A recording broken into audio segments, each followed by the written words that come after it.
can we talk for a couple of seconds about how bad AI is for modern society in general, but specifically, you're watching me on the Tickety Talkers or the YouTubers, and I have a lot of content, some of which is things that revolve around weapon trees, and I make sure that I do my utmost to follow all the rules and guidelines of said platforms, even when they are ever changing, and yet I constantly get strikes for reasons, and videos banned saying that they violate the whole users agreements and community guidelines, except that they clearly don't. I mean, TikTok says you can't promote the sales of firearms or the use of firearms in any dangerous way. And so why then does a video of a firearm that's behind glass, clearly in a museum, nobody's touching it, nobody's even around it, get struck down? And yes, I can appeal it. And yes, it does go through and it does get appealed when an actual person looks at it and goes, oh yeah, that's not a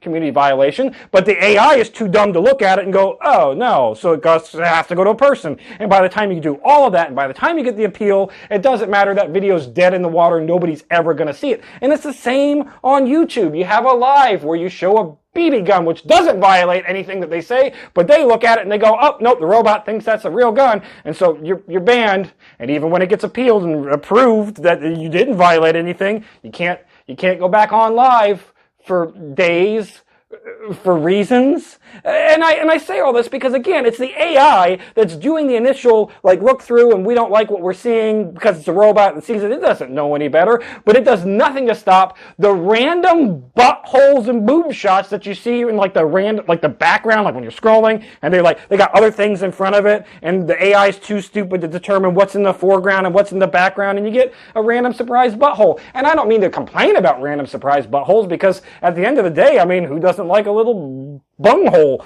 shot from time to time? But it's still the point being, they get tens of thousands of likes, hundreds of thousands of views before somebody realizes that there's a butthole on the screen. But a pew pew in a museum behind glass?